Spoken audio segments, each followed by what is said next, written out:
What's up, everybody? I'm JP, the owner of Art History. Right now we're at 7045 Frankford Ave in Northeast Philly. Welcome to my store. If this is your first time here and you don't know about me, I can almost guarantee that you've seen my artwork out there and just never knew it was me. I started making shirts off a Rest in Peace shirt in my bedroom. I cut out a stencil of a cross and I spray painted it. My mom had a little puffy paint thing in the basement. And I drew with that. I wore it out. All my friends were like, yo, where you get the shirt from? Like, I made it. No, you didn't. No, you didn't. I said, yeah, I'll make everybody here shirts. So I made all the shirts for the funeral. Literally, I didn't know what I was doing. I was making them in my bedroom. They were still wet, 8 o'clock in the morning when we had to go to the funeral. Like, I remember 3 people put the shirt on and the paint was still a little wet because I didn't even know how to dry them at the time. And I sold 20 shirts that day. And I started thinking, I sold them for $10 a shirt, right? I started thinking, wow, I just sold $200 worth of shirts in one day. And I was like, yo, I could probably do this. I started making shirts 11 years ago when one of my friends passed away. And 6 months after that, I went to school for fashion design. Within the first semester, I got a job working for a clothing company called Marsten. When I first started working for Marsten, we were hand painting shirts. And within the first 6 months, I did the shirt in the game's video, Dreams. Now at the time, I didn't even have cable. So when the video came out, I remember running to my friend's house to watch the video, and there was Game wearing one of the shirts I designed, and just that feeling alone was just a high within itself. And I knew, I was like, you know, it's crazy that this video is called Dreams, because I felt like, you know, this is my dream come true, and I was gonna pursue making clothes, and I was like, this is what I want to do for the rest of my life. I went to the Art Institute for Fashion Design, and then the first month I got a job. So I never went back to school because I was like, my whole point of going to school for fashion was to get a job working for a clothing company. I did it in a semester. Why go back? I already accomplished my goal in the first semester. From that point on, I started doing a lot more other videos. I actually got a shirt in Beyonce's Check Up On It video.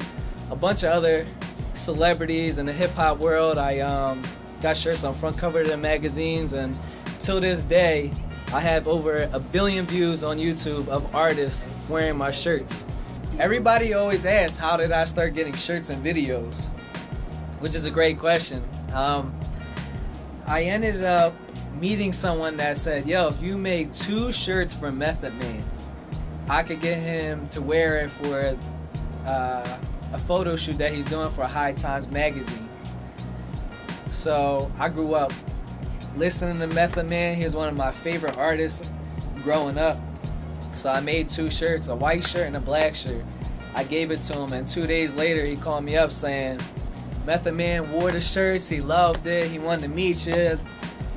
Him, Wu-Tang, and Redman are coming to concert, blah, blah. So I ended up making him another shirt and making Redman a shirt. And when they came to concert in Philly, I met up with them. I gave them the shirts. We talked a little bit, exchanged phone numbers, and Method Man went on tour. I gave him, I think, a dozen shirts. I was getting feedback every week from like pictures on tour, videos on tour. He was wearing shirts for every city he was going to. With Redman, he actually hosted the High Times Awards, Stony Awards, which is like the weed awards for like High Times. I made a custom shirt for him. I got backstage. We hung out, and he hit me up probably about a couple weeks later saying, I'm about to shoot this video up in Newark. If you want to bring some clothes, hang out, be part of the video. When I went up there, he actually introduced me to the film director, a guy named Dale Restaghini, aka Rage. And at the time, Rage shot Mims, This Is Why I'm Hot. He shot Jim Jones Ballin', and at the time there were 2 huge videos. And I met him. I didn't even have a shirt on that I made. I had no business cards. I had nothing to prove who I was. So I told him, yo, I'll drive back up to New York. I'll bring you business cards, shirts, portfolio, everything. So I did exactly what I said. I drove back to Philly. I made him a bunch of shirts, brought business cards, pictures of all stuff I did. Drove up there the next day. And from that, he was like, I can see that you're a hustler and I like your work. A week later, he put me in the Youngberg Sexy Lady video. 3 days later, he put me in Mims Like This video. And probably about 3 months after that, he put me in Soulja Boy Crank That video, which has like 180 million views on YouTube right now. So just connection. All I had to focus on is making shirts, and I kind of just went the extra mile and was making shirts for, you know, celebrities, and I was just going the extra mile just because I really loved what I did. And when I first started my business, I was just like, oh, I realized all the bad things that company was doing, and I was like, oh, if they just did this and did that, blah blah. So then when I started my own company, I realized that it wasn't that easy, and that there's so many other things to worry about besides just making shirts and networking and stuff like that. So it definitely wasn't as easy as I thought it was gonna be. But over time, the more and more that I do it, I just learn more, learn from my mistakes. And they always say that a young king that makes a lot of mistakes turns into a great king when he gets older. So I guess that I was blessed to find my true passion at a young age, because I know people that are a lot older than me that still don't know what they want to do in life. So, you know, I'm blessed to have this, like, you know, fall in my lap, because I honestly tell people that, yo, this isn't the life I chose, this is the life that chose me. This store is my neighborhood. I was born and raised in this neighborhood. I went to school here. All my friends are here. My family's here. So, you know, when we used to have a warehouse before we had this store. I literally started in my mom's basement. We outgrew that. We got a little studio warehouse that was like kind of small, but just enough space so we could print everything. And then we actually went like 3 days without having any sales. And the reasons why are, you had to know me to get a shirt, you had to know some of my family or friends, and we didn't have a website at the time. So I said, if we open up a store, I guarantee we would never go a day without having a sale. And we found this location, which is literally 5 blocks away from where I grew up. And we've been here ever since, and we've had success since day one. We actually design everything in-house. We print everything in-house. Everything that leaves here, regardless if it's a piece of artwork or a shirt, has touched my hands in some way. Our process is basically, I come up with ideas at the weirdest moments. It could be I could be driving in a car. It could be like I was just talking in a conversation. I could be watching a movie. These ideas come to me. I'll text them to myself so I don't forget them. And then we come in here and we put the idea to life. We have 6 employees that work here right now. Most of them have went to school for art or design, illustration, graphic design, fashion. And these people like help me bring my idea to life. So as soon as we make the idea, we put it on the computer, we put it on our social network, and we just say, you know, this is our new design, what do you think about it? We wait for the feedback. If we get really great feedback, we know that we're going to put that in production. If we don't get that great feedback, we move on to the next thing. At one point, we did have 2 stores, but I jumped into it so fast. Within the first 11 months of us having a store, we realized that it was profitable. We wanted to move into a second store. I just moved into it too fast because I really didn't know too much about business, and it was a great learning experience. We did shut down the store, and at the time I thought it was a failure, but now I look back at it and it made this store so much better. For the business to grow, I realized that my angle shouldn't be opening up a lot of art history stores. It should just be a lot of stores that carry my brand. So we started linking up with sneaker stores across the city, and we put out a new design every week now.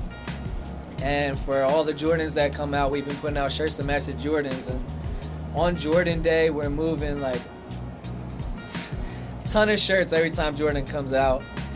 And literally that has got us such a buzz that now every time a Jordan comes out, people are looking to see what is art history putting out to match this Jordan.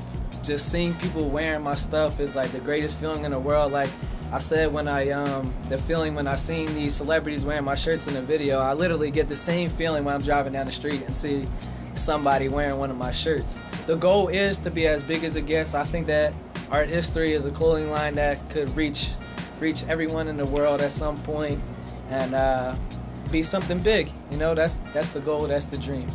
I love to see the final result. I love to see my art like out there in the world and the universe. I have people come in this store on a daily basis that this is the first time they're ever here. And a lot of times they're like, oh, this is so dope, this is a really nice clothing line. They'll buy a shirt, and to see them come back a week later, 2 weeks later, a month later, it could be a year later. Like, that's the greatest feeling, because I just know that I did my job and that they're a satisfied customer. And that's just how the business grows, you know? Like, I think in the beginning when I first started, I was all about just putting out a lot of shirts, because I was making shirts one at a time. I was hand painting them, and at times there was 20 people, 50 people, 100 people that were all asking me for shirts, and it was like I have to find a way to mass produce them. But when you mass produce stuff, that's when things start getting sloppy and you kind of lose control of the quality. And I just realized that as long as I put the quality as the first priority, that's what makes this business a great business. The thing is, it changes all the time. Like last month, I just painted a background for a Keisha Cole video, and I painted clothes for her. I mean, before that, I mean, anytime I get a phone call like, yo, we need shirts for the front cover of the Source, or like, you know, this new artist is gonna be a big deal. And every time I get a project like that, I always do my homework. I'll start listening to the artist, I look them up, I try to get a feel of like what they would like, what colors, what kind of design. So honestly, there is no favorite project I have. It's just, you know, whatever's next. This shirt right here was a special edition art history shirt that we just put out. And what it is a graffiti artist from New York that came to Philly in 2006. And he just killed the whole graffiti scene in Philly. Like, he was getting up like no other, to where like it was bringing like a lot of hate. But at the same time, you had to respect his hustle, because he was literally out painting every night, and he was just going super hard in the graffiti world. And one thing about this guy is a lot of people don't know who he is. He kept his identity a mystery, to where not too many people know who he is. So I was at one of the sneaker stores that sell our shirts on a Jordan day, and this guy comes up to me just saying, yo, Jay, what's up? And I guess I gave him that look. He said, you don't know who I am? I said, no. And he says, I'm the one that writes this. I'm the one that puts the bees up. I write Boner. So I was so I was so happy to meet this guy, because I was always a fan of his, and I just was like, how do you know who I am? And he just knows me. He's seen the company grow from like their early beginnings, and he said, I always want to do a shirt with you guys. Like, I respect your hustle. I seen you start at the bottom, work your way up. So we exchanged phone numbers that day. That night I had already mocked up the design and sent it to him. I was like, listen, I've been so excited to meet you. I want to do this shirt. So I ended up meeting up with him, and a funny story is I wrote up a contract right then and there, just so everything was on the same page, and you know, all the money was situated and everything like that. So at the bottom of the contract, I signed my name, and I give it to him. I give him the pen. He kind of looks at me, looks at the contract. He's like, I don't want you to know my real name, because no one really knows about this guy too much. All they see is just his logo, his B everywhere. So whatever, we ended up signing the contract. We put out this shirt. We put out 100 of them. It was a huge release, and it brought us a lot of respect in the graffiti world. And literally, we ship shirts everywhere. We shipped them to London, Florida, Tennessee, South Carolina, Nashville, New York, Jersey, all over Philly. It was just a crazy release, and I'm looking to do some more of this stuff, and just linking up with people that are really passionate about, you know, their craft, and that goes super hard, because that's kind of like what I do with the shirts. I'm very passionate about it, and I just hustle my ass off. So just look out for more stuff just like this from Art History. The first time I ever met Freeway, he was doing a Stop the Violence event in West Philly. I stayed up all night making him this crazy hand-painted shirt. The Liberty Bell that had like caution tape, do not enter around it, with his name, Freeway. And I wrapped it up, put it in a plastic bag so it looked official when I gave it to him. And I gave him the shirt, and he was like, thanks. I'm like, yo, take it out. I wanted to see I love to see people's reaction. And he's like, nah, it's cool. I'm going to just check it out when I get to the crib or whatever, right? I was just like, damn. So the next day, one of my friends was opening up for Petey Craig, and Freeway was performing in Wilmington, Delaware. So I just drove down there. I said, damn, if Freeway sees me like 2 times in a row, maybe, you know, he'll pay more attention to it. So we're at the show, and Petey's performing, and all of a sudden Freeway comes out on stage, and he's wearing the shirt I just gave to him the night before. So we all started going crazy, and we kind of just like bum rushed backstage. We like ran right through security. So I was like, yo, Free, what's up? I see you like the shirt. He was like, yeah, you know, blah, blah, gave me his number. And just like, I don't have any pictures of stuff like this, but this is just stories that I just tell, like, you know, my employees and stuff like that, just to pass it on. Because I have a million of them, you know. I met Ray J the one time up in New York. He was shooting a video with Young Berg. And I told him I was going to send him some stuff. I sent him out a hoodie. I sent him some T-shirts. And in Brandy's video, Departed, in the very the first part of the video, he's wearing the hoodie I sent him. You really can't see the hoodie or anything like that, but I guess it's just something that I know. Like, yo, that's art history hoodie. 6 months into that, I did this shirt for Game and Dreams. Like, when that video came out, he was signed to G-Unit. Kanye West did the beat. Like, Dr. Dre was in the video. It was such a big deal for me. I was like, yo, this is huge. And after that, I was just like, yo, I might be famous one day off making T-shirts. I realized that everybody knew the shirt. I'd be like, yo, you ever seen that shirt Game had on in Dreams video? I'd be like, yeah. Or I'd be like, yo, ever see the Pink Panther and the Beyonce Check One video? Everybody be like, yeah. I made that. They're like, no way. My face ain't in the video. It doesn't say JP going across the shirt, you know what I mean? So I always wanted to shoot a documentary so everybody could put the shirts, my face with the shirts. Because everybody, dude, I have over 1 billion views on YouTube. I could say, yo, you ever seen this? You ever seen that? Like, Bizarre from D12 wore one of my shirts on one of them Biggest Loser shows for like celebrities. It's like, yo, I know my friend's moms was watching that. You know what I'm saying? So it's like, I have all these credentials. Like, Gilly just did a movie with Steven Seagal, Ving Rhames, and Danny Trejo. And in the movie, Gilly's wearing art history stuff. So people were hitting me up like, yo, I just seen your stuff in the movie. I'm like, yeah, I know. They're like, you seen it? I'm like, yeah. I knew about the movie before it came out. And it's just like, you know, I kind of just want to do something that puts my face with them shirts. I felt like everybody thought it was going to blow really fast. Like, a lot of my friends hopped on the bandwagon, blah, blah, yeah, art history, da, da, da. But it didn't happen right away. You know what I'm saying? It still hasn't happened. Like, people come in here, friends from my past, grade school, high school, everybody's like, yo, congratulations on your success. I'm like, success? I'm still at the bottom. Like, I feel like I have so much further to go to get to where I feel like it's a success, you know? So, I just look at it like, you know, I'm going to have my time to shine eventually. Like, everybody that walks through this door is like, yo, is Jay here? Or everybody that calls, can we talk to Jay?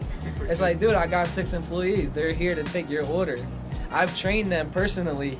We work side to side just so they know how to take your order and stuff like that. You know what I'm saying? So everybody that comes in here, sometimes they're like, yo, is Jay here? They're like, no. They're like, can I help you with something? They're like, nah, that's cool. Just tell Jay, yeah, so-and-so stop by. They'll walk right out. So then I'll hit them up. I'll be like, yo, you stopped in? He's like, yeah, I just wanted to order like a shirt. I always tell people, yo, when you go buy a pair of Jordans, you can't be like, yo, go get Mike for me. Tell him I need a size 9. Or like, you go buy a polo, it's like, yo, tell Ralph I need a size medium. You know what I'm saying? Like, but in here, that's just like how it is. You know what I'm saying? Like, I guess that's the experience of like art history. You get to talk to me when you come in and get a shirt.